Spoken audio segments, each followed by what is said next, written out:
Gadis dingin tuan muda. Bab 076.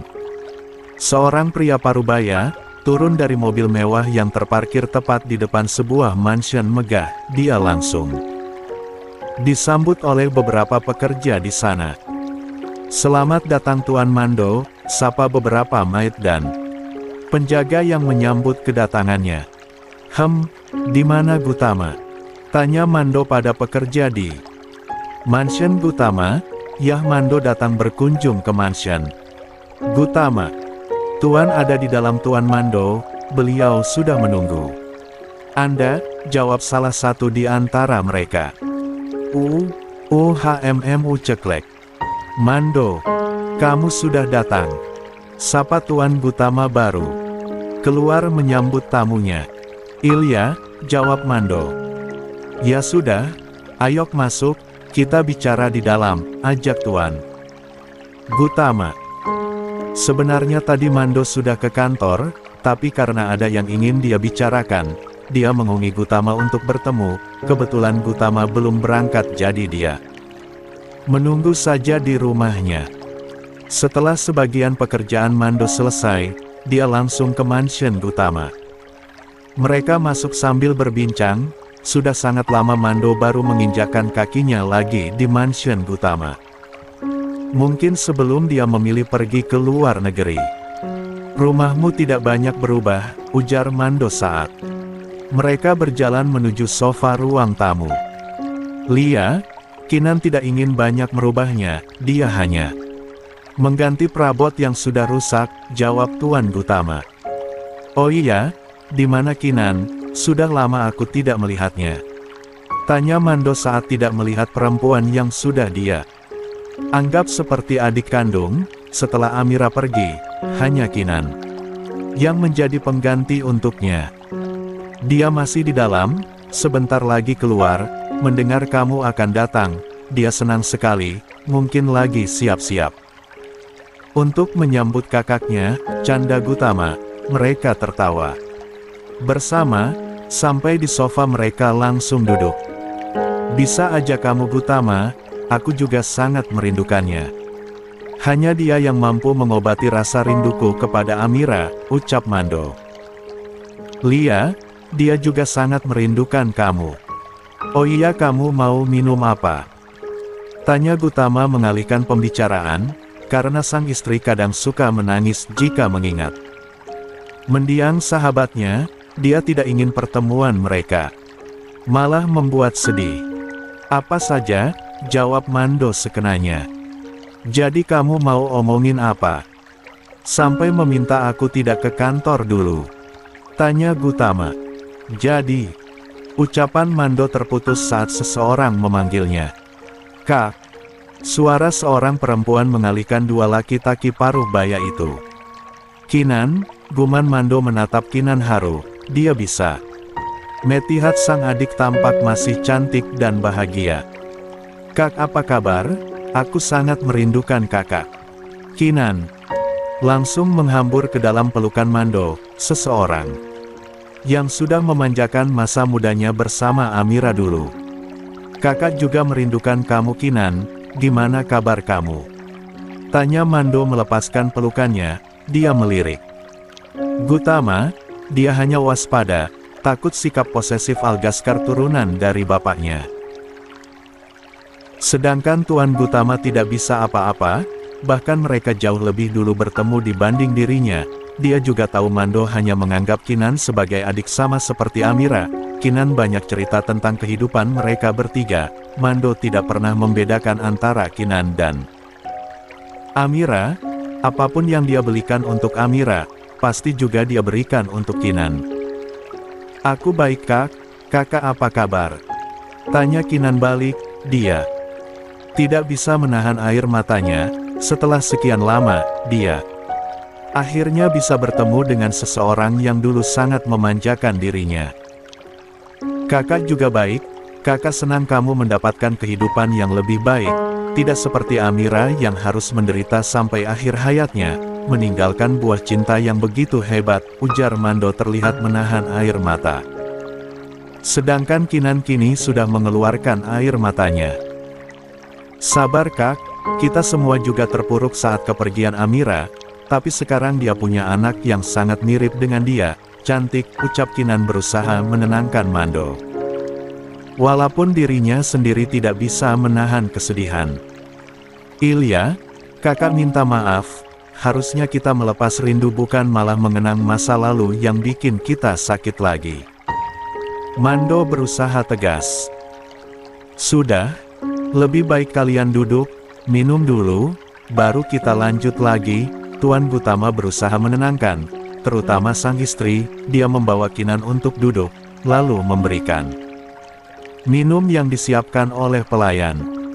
Mereka diam sejenak untuk menenangkan pikiran masing-masing, Gutama dengan sabar menenangkan sang istri. Maaf sudah buat kamu nangis Kinan, ujar Mando. Membuka suara. Nggak apa-apa kak, aku harusnya tidak mengingatkan masa lalu, sekarang kita ada Rahmi dan Algaskar yang harus kita bahagiakan, kita harus buat Rahmi merasakan kasih sayang yang melimpah.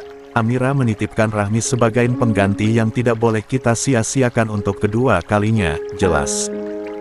Kinan. Lia, maka itu, aku kesini untuk membahas mereka. Beritahu Mando tentang alasan dia datang. Memang mereka kenapa? Tanya Kinan, ada apa dengan anak-anaknya sampai dibahas begitu? Ilya, kenapa mereka? Tanya Tuan Gutama ikut penasaran. Aku ingin diskusi, apa sebaiknya kita nikahkan mereka saja, beberapa hari lagi mereka sudah ujian kelulusan, setelah lulus kita langsung nikahkan mereka, mereka sudah tidak bisa dipisahkan, bahkan tidur pun mereka selalu bersama, jelas. Mando. Pantas saja Algaskar sudah jarang pulang ke rumah, bahkan tidak pernah tidur di rumah, aku kira dia di markas atau di apartemennya, ujar Kinan. Algaskar memang sering bilang kalau ditelepon, kalau bersama Rahmi, atau ingin menemui Rahmi, tapi ternyata mereka bahkan tidak pernah berpisah. Lia, maka itu aku ingin memberi usul, Algaskar juga sudah mengatakan ingin segera menikahi Rahmi. Kalau bukan karena Rahmi ingin lulus sekolah, mungkin Algaskar sudah menikahinya. Aku hanya takut mereka nekat kalau tidak segera dinikahkan, apalagi Algaskar, jelas Mando. Kamu benar, kita akan segera urus pernikahan mereka, setelah lulus, mereka langsung menikah, setuju Tuan Gutama. Kinan dan Mando mengangguk. Iya, kami akan datang ke rumah kak, untuk lamaran. Resmi nanti, lanjut Kinan. Sudah kalau begitu, aku tunggu kedatangan kalian. Kabari saja, aku pergi dulu, mau balik ke kantor, pamit Mando. Hati-hati kak, pesan Kinan. Ilya, lalu Mando keluar untuk kembali ke kantor. Al udah makan? Tanya Karel saat mereka baru sampai di kantin, dan langsung menghampiri sepasang kekasih itu. Jawab Algaskar, menoleh sebentar ke arah para sahabatnya, lalu kembali sibuk dengan sang kekasih yang sedang bermain ponsel, entah apa yang mereka lihat, Rahmi sendiri bahkan tidak menanggapi atau sekedar menoleh. CK. Cuek banget dah, sindir Romeo, tapi ya percuma. Dua bucin itu tidak akan peduli. Raka masih belum berdiri, dia mengandarkan pandangannya ke seluruh kantin, seolah mencari seseorang. Rak, lo nggak mau duduk? Tanya Romeo menyadarkan. Raka menoleh dan duduk di samping Karel. Nanti juga datang kok, sabar aja, Karel berusaha menenangkan sang sahabat yang belum memiliki semangat. Setelah bertemu sang mantan kekasih, gue cuma mau jelasin semuanya, kalau dia nggak bisa. Maafin gue nggak apa-apa, jawab Raka lesu. Rahmi yang mendengar pembicaraan mereka mendongak menatap sang kekasih, dia sedari tadi mendengar mereka menyebut mantan kekasih Raka, tapi tidak mengerti pembahasan mereka yang sebenarnya. Kenapa sayang? Tanya Algaskar saat ditatap. Rahmi menggeleng lalu kembali fokus ke arah ponselnya. Nggak apa-apa, jawabannya singkat. Dia juga tidak terlalu kepo, terbiasa cuek dengan sekitar. Membuat Rahmi tidak begitu peduli dengan urusan orang lain, tapi sudah sedikit berkurang karena dia merasa ada yang bisa ditanyai, tidak terlalu cuek. Apalagi dengan sang kekasih. Algaskar tahu sang kekasih penasaran, tapi tidak ingin bertanya. Dia juga sebenarnya kurang tahu, hanya tahu garis besar permasalahan Raka. Dia juga tidak mau terlalu ikut campur. Udah kan? Kita pergi yuk, ajak Algaskar. Dia sudah berdiri dan berniat pergi dari sana bersama sang kekasih. Lah mau kemana? Kita baru nyampe, belum makan. Masa mau ditinggal lagi? Ujar Romeo. Makan sendiri, jawab singkat Algaskar, lalu pergi dari sana tanpa menghiraukan para sahabatnya. Di perjalanan Algaskar bukannya ke kelas, dia malah berbelok arah. Rahmi yang bingung langsung menghentikan jalannya, otomatis Algaskar juga berhenti. Kenapa sayang? Tanya Algaskar. Kok beda arah? Kita mau kemana? Tanya balik Rahmi. UKS. Ngapain ke UKS Al? Kamu sakit? Tanya Rahmi kembali. Melanjutkan jalannya karena ditarik Algaskar. Nanti kamu juga tahu sayang, ikut aja, Algaskar terus. Berjalan membuat Rahmi semakin penasaran. Kini mereka sudah sampai di depan ruang UKS. Algaskar membuka pintu dan melihat tidak ada siapa-siapa di dalam. Dia masuk membawa sang kekasih. Al, ngapain kesini sih? Entar kita masuk, ujar Rahmi melihat ke sekitar ruang UKS. Algaskar berjalan ke arah ranjang UKS paling ujung, terdapat kain sebagai pembatas. Algaskar masuk dan menutup kembali kainnya.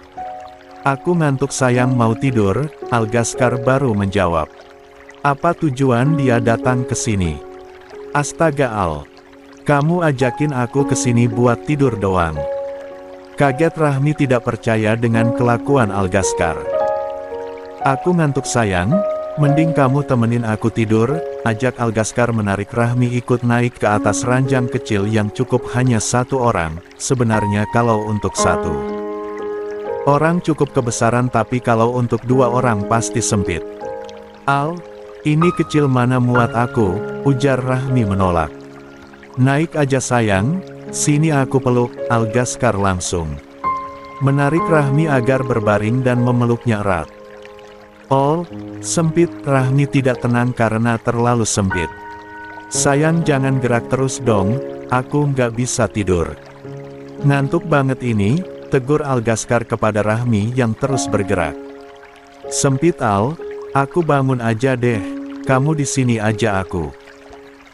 Duduk di kursi, usul Rahmi berusaha bangun, tapi sengaja ditahan oleh Algaskar. Aku nggak bisa tidur kalau nggak meluk kamu, ujar. Algaskar sudah memejamkan mata nih.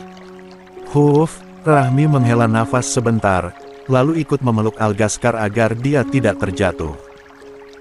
Algaskar tersenyum dengan mata tertutup, merasakan pelukannya dibalas oleh kekasih hatinya. Makasih sayang, bisik Algaskar di ambang kesadarannya. Lalu sepasang kekasih itu tertidur nyenyak saling berpelukan di atas ranjang UKS. Mereka bahkan tidak ingat ini sekolah dan bisa saja sewaktu-waktu ada orang masuk dan menemukan mereka. Tapi siapa peduli, Rahmi dan Algaskar sama-sama orang yang tidak akan peduli dengan hal seperti itu. Berbeda dengan sang ketua dan kekasihnya, kini salah satu inti Alistair sedang galau memikirkan sang mantan. Bahkan keributan para sahabatnya dan anak-anak di kantin tidak membuat fokusnya mencari sang mantan pecah. Dia terus melihat pintu kantin berharap sosok yang dia tunggu segera datang. Rak, lo mau makan apa? Tanya Karel, tapi tidak ada jawaban dari Raka. CK. Sabar Rak, mungkin dia belum ke kantin, lagi banyak kerjaan kali, dia kan baru datang. Pasti ketinggalan banyak pelajaran, dan pasti lagi. Serit. Omongan Romeo terputus saat Raka dengan tiba-tiba berdiri dari duduknya. Semua teman-temannya melihat Raka yang bersiap pergi dari sana. "Raka, lo mau kemana?" tanya Romeo saat Raka siap melangkah. "Ketemu Vina," jawaban Raka singkat, dia langsung berjalan. Tanpa menanggapi teman-temannya lagi. Vina mana?" cengok Romeo saat tidak melihat Vina. "Itu di pintu masuk enggak sih?" tanya Karel tidak yakin, sambil menunjuk seorang gadis berdiri di pintu kantin, dan Raka berjalan menghampirinya. Iya, si Vina beneran," jawab Romeo yakin. "Semoga mereka bisa baikan deh, kasihan gue lihat Raka jadi sad boy," doa Karel. "Amin, gue juga berharap begitu," balas Romeo. Final. Panggil Raka pada seorang gadis yang berdiri di pintu kantin, sepertinya menunggu seseorang. Vina menoleh saat merasa dipanggil, menatap Raka datar. Saat tahu dia yang memanggilnya. "Kenapa?" tanya Vina datar. "Gue boleh ngomong nggak sama lo?" pinta Raka dengan memohon. Vina sebenarnya sudah malas, apalagi para perempuan di kantin yang rata-rata mantan atau gebetan Raka. Sedari tadi melihat ke arah mereka. "Oke, tapi cuma sebentar dan nggak di sini," tanda merek terdaftar setuju Vina. Kalau dia menolak bicara dengan Raka, pasti Raka tidak akan berhenti. "Lia, makasih ya, kita ke taman belakang aja," ajak Raka meraih tangan Vina untuk dia genggam, tapi langsung dilepas oleh Vina. "Pacar lo lihat," ujar santai Vina lalu berlalu dari sana. Raka yang tidak ingin kehilangan kesempatan menjelaskan kepada Vina langsung lari mengejarnya. Dan disinilah mereka, duduk di sebuah bangku taman belakang sekolah. Raka berusaha mendekat tapi Vina selalu menghindar. Raka hanya menghela nafas pasrah. Sungguh dia sudah seperti orang gila saat melihat Vina kembali. Dulu dia memang setuju Vina pergi, agar dia bisa melupakan gadis itu. Tapi nyatanya tidak bisa. "Jadi lo mau ngomong apa?" tanya Vina ketus. Dia tidak ingin berurusan dengan Raka lagi, cukup tadi beberapa mantan dan gebetan Raka menatapnya sinis. Dia tidak mau jadi bahan bully hanya karena Raka. Sebelumnya gue mau minta maaf," ujar Raka mulai berbicara. Dia melihat wajah tanpa ekspresi Vina. Raka tidak bisa menebak apa yang gadis itu pikirkan. Yang Raka tahu, gadis itu sudah terlalu kecewa dengan dirinya. "Nggak perlu, lo nggak salah," balas Vina tanpa ekspresi. "Kenapa?" tanya Raka. "Emang lo nggak salah? Gue kan yang salah karena percaya sama mulut buaya kayak lo," jawab Vina sinis. Bisa dibilang Raka ini cinta pertamanya. Raka juga yang mengenalkan Vina apa itu cinta. Nyatanya Raka juga yang menyakiti Vina. Vina Anastasia hanya gadis biasa, yang sedikit tomboy, tapi sangat cantik. Kesederhanaan Vina membuat Raka jatuh cinta. Dulu Raka menembaknya karena taruhan. Bodoh mereka. Lebih tepatnya Raka dan Romeo, sebagai cowok yang humoris dan tampan, banyak yang mengejar mereka. Sebagai inti Alistair mereka dikenal satu sekolah bahkan sampai di luar sekolah.